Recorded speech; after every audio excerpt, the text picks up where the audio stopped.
So what is a friction? Motion के opposition को ही हम फ्रिक्शन बोलते हैं। अगर हम इसकी डेफिनेशन लिखें तो अपोजिशन इन मोशन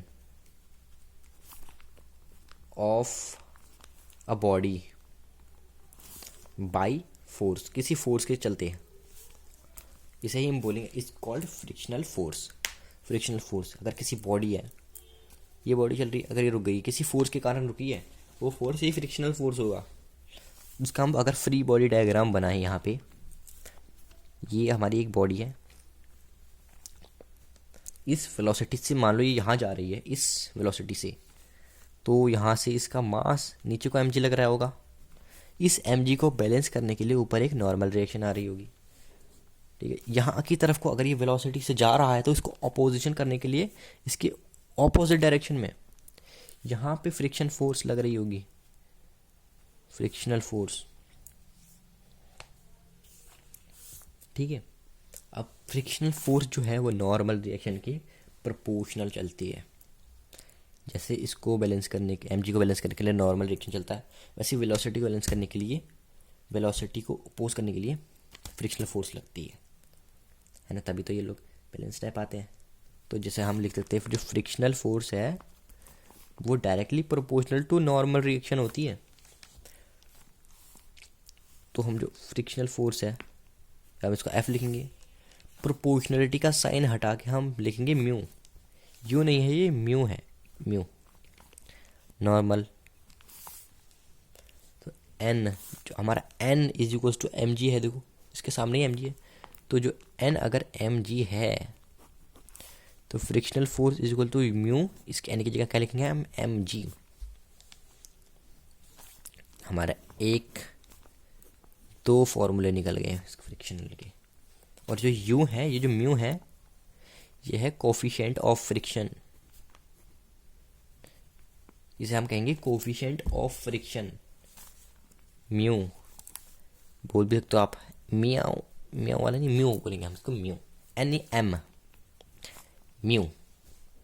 अब म्यू का यहाँ से एक और फॉर्मूला निकाले तो mu is equals to F/N, force by normal reaction. Force by normal reaction को ही हम बोलेंगे फ्रिक्शनल फोर्स, फ्रिक्शन, ठीक है ठीक है ठीक है ठीक है। चलिए अब फ्रिक्शन की टाइप्स देख लेते हैं। टाइप्स इसकी क्या है, इसकी 3 टाइप्स है मेजरली, 1 2 3। एक तो है स्टैटिक, एक है लिमिटिंग, और एक है हमारे पास काइनेटिक। स्टैटिक फ्रिक्शन तब कहते हैं जब कोई भी ऑब्जेक्ट रेस्ट पे हो, रेस्ट वाली फ्रिक्शन को हम स्टैटिक फ्रिक्शन बोलेंगे। और मान लो रेस्ट से वो इनिशियली चलने लग गया, ये रेस्ट से चलने लग गया, तो हम उसे बोलेंगे इनिशियली मोशन, उसे बोलेंगे लिमिटिंग, इनिशियल मोशन कहेंगे इसे। और मान लो वो पूरा निकल पड़ा अपनी रफ्तार पे, सीधा चल पड़ा, चल रहा है किसी वेलोसिटी से, तो फाइनल में वो हो गया, वो काइनेटिक, उसे ही बोलेंगे काइनेटिक को हम मोशन को ही बोलते हैं। हाँ जी, तो अब एक और टॉपिक देखें, उससे पहले एक और ग्राफ हम देख लेते हैं, एक ग्राफ और देख लेते हैं, ये थोड़ा इम्पोर्टेंट हो सकता है क्या इम्पोर्टेंट ही मान लीजिए। मान लो यहाँ तक कि कांस्टेंट रहा, यहाँ से लेके नीचे को आके कांस्टेंट रह गए, ठीक है। ये यहाँ पे है फ्रिक्शन, यहाँ पे है अप्लाइड फोर्स, तो यहाँ से यहाँ तक तो स्टैटिक फ्रिक्शन है, यह है स्टैटिक। यहाँ पे स्टैटिक फ्रिक्शन है रेस्ट पे, जब इनिशियल पे आया, यहाँ पे आ गई हमारी लिमिटिंग। अब इसके बाद ये फाइनल मोशन पे चल गया, यहाँ पे काइनेटिक फ्रिक्शन, काइनेटिक फ्रिक्शन कहेंगे इसे हम। ये देखो, ये रेस्ट पे है, यहाँ से यहाँ पे रेस्ट तक स्टैटिक हो गया, इनिशियली चला, लिमिटिंग हुआ, फिर चलता गया सीधा, काइनेटिक हो गया। एक छोटा सा और टॉपिक देख लेते हैं, बहुत छोटा सा टॉपिक है, एक्सलरेशन इन फ्रिक्शनल ट्रैक। फ्रिक्शनल ट्रैक में एक्सलरेशन देखते हैं अब कैसी होती है। मान लो ये ही हमारा फ्री बॉडी डायग्राम, ये अपने पास कोई ब्लॉक है, इस ब्लॉक के नीचे को mg लगेगा, इसको बैलेंस करने के लिए ऊपर नॉर्मल रिएक्शन लगेगा।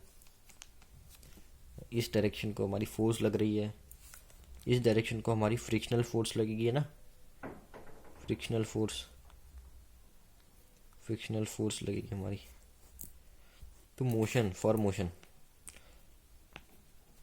मोशन के लिए अगर आपको मोशन चाहिए तो ये जो हमारी एफ है, अप्लाइड फोर्स, ये हमेशा बड़ी या बराबर होनी चाहिए फ्रिक्शनल फोर्स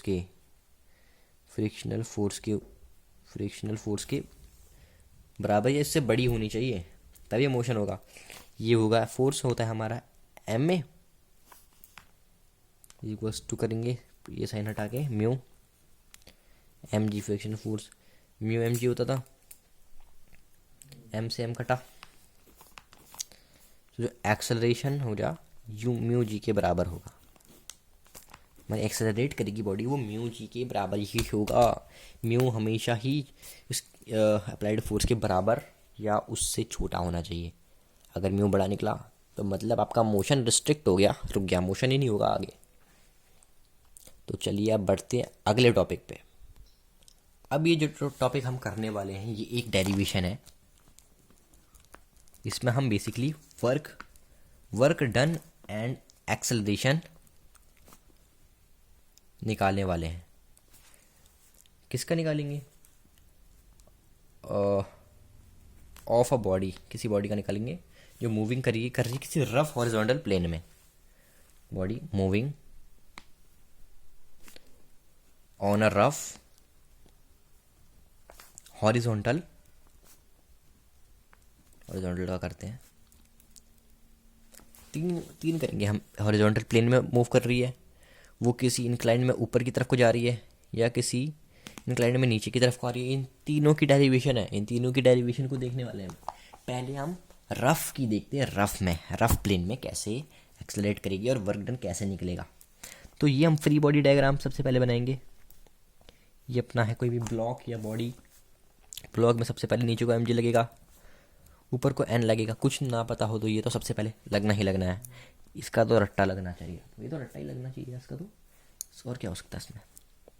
इधर को मान लो फोर्स अप्लाइड लगेगा, थोड़ा अलग से डिज़ाइन दे देते हैं। मान लो फोर्स लगा के हम इसको बॉडी को यहाँ ले आए,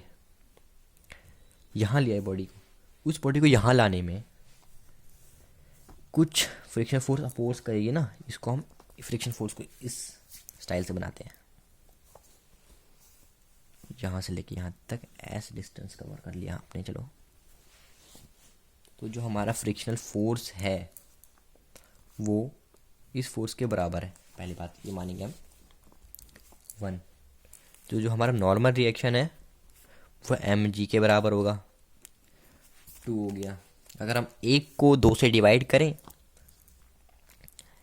F by N is equals to F by M G.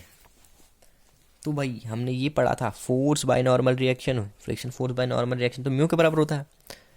तो mu is equals to F by M ji.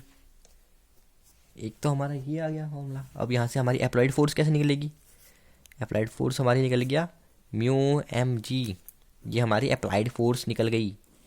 Values put करनी है बस इसमें, अगर आपको क्वेश्चन में गिवन होती हैं इनकी वैल्यूज़, कोई भी या तो ये गिवन होगा या तो ये गिवन, ये 2 गिवन होगा, एम या यू गिवन होगा, एफ निकालना पड़ेगा। जी की वैल्यू तो 9.8 अप्रॉक्सीमेटली, हम 10 लेके चलते हैं,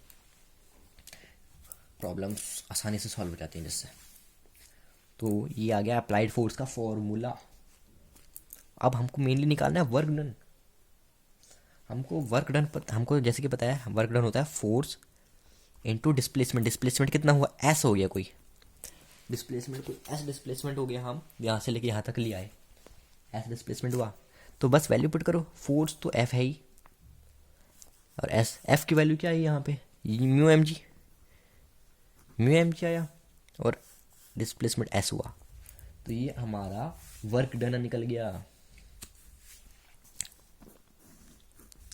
चलो भाई, वर्क डन इतना आसान था यार, देखो कुछ मुश्किल नहीं है इसमें। अब एक्सेलरेशन निकालते हैं, चलिए इसी इक्वेशन को लेंगे हम। F is equals to mu M G, force is equals to mass into acceleration होता है, M A is equals to mu M G. अरे दादा, एम से एम गया तो एक्सेलरेशन क्या आ गया, म्यू जी आ गया, एक्सेलरेशन म्यू जी। बस हमने वर्क डन निकाल लिया और फोर्स निकाल लिया, एक्सेलरेशन निकाल लिया, हमने यहाँ पे 3 चीज़ें निकाली। तो आपको मेनली अगर डेरिवेशन नहीं याद रखना चाहते तो ये 3 फॉर्मूले अलग से लिखते जाइए, कॉपी में अलग से लास्ट पेज पे लिखते जाइए और हेडिंग डाल लेना कि ये फार्मूला इस टॉपिक का है, मतलब अगर इससे जुड़ा कुछ भी क्वेश्चन आता है तो मुझे यही लगाना है। तो चलिए अब बढ़ते हैं अगले टॉपिक पे। चलिए अगला टॉपिक है work done and acceleration of body moving on a rough inclined plane. Moving up वाली करेंगे हम फिलहाल अभी। मान लीजिए ये भी एक डेरिवेशन है तो डी मार्क कर लेंगे डेरिवेशन। तो हम एक प्लेन ड्रॉ करते हैं, ये एक प्लेन है मान लेते हैं, ये एक बॉडी है ऊपर की साइड को चढ़ रही है, तो इसका फोर्स ऊपर को लग रहा है और इसी को अपोज करने के लिए जो फ्रिक्शनल फोर्स होगा नीचे को ऊपर लग रहा होगा इसका। अब इस डॉट से नीचे को ही हमेशा mg लगता है और इस mg का कंपोनेंट क्या लगेगा, mg cos थीटा। यहाँ पे अगर थीटा एंगल बन रहा हो तो mg cos थीटा, और इसी के सामने बनेगा नॉर्मल रिएक्शन, इसका mg cos थीटा यहाँ बन गया। अब इसका एक और कंपोनेंट बनेगा यहाँ पे mg sin थीटा। अभी आप देख रहे हैं mg हमेशा ग्राउंड की तरफ को, नीचे की तरफ को जाएगा। ये एक इंक्लाइंड प्लेन है, मान लो ये सीढ़ी है ऐसे जा रही है, तो यहाँ से नीचे की तरफ को mg लगेगा हमेशा, और जो नॉर्मल रिएक्शन इसके ही ऊपर की तरफ को नॉर्मल लगेगा और उसके सामने इसका कंपोनेंट लगेगा, इसके रेक्टेंगुलर कंपोनेंट्स लगेंगे mg cos थीटा n के ऑपोजिट, और इस फोर्स अप्लाइड फोर्स के ऑपोजिट में mg sin थीटा लग रहा है। और यहाँ से लेके यहाँ तक इसने कुछ डिस्टेंस भी तो कवर किया होगा, ऐसे दे देते हैं कुछ नाम। तो अब हमको बहुत सारी फोर्सेस दिख रही हैं यहाँ पे, हमको बहुत कुछ दिख रहा है भाई, 1 2 3 भाई क्या क्या दिख रहा है यहाँ पे। तो हम लेट कर लेते हैं various forces, let various forces on body करते हैं। लेट जो एफ है ये अप्लाइड फोर्स है, जो ये वाला स्टाइलिश वाला एफ है, और ये वाला जो एफ है ये है frictional force.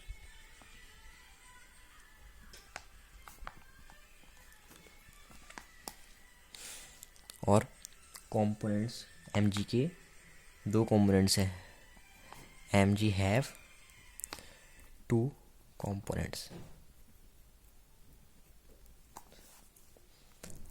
mg cos theta and mg sin theta. तो जैसे कि हमको पता है n is equals to mg cos theta है, फ्रॉम फ्री बॉडी डायग्राम से हम अगर देखें तो n mg cos थीटा के बराबर हुआ। जो अप्लाइड फोर्स है वो mg sin थीटा के बराबर है, प्लस जो फ्रिक्शनल फोर्स है उसके बराबर है, फ्रिक्शनल फोर्स है। सेकंड इक्वेशन मान लेते हैं। अब अगर हम इस फोर्स को एफ म्यू एन हम पुट कर सकते हैं, है ना। तो जो हमारा एफ है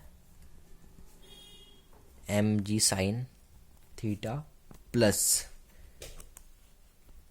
म्यू एम जी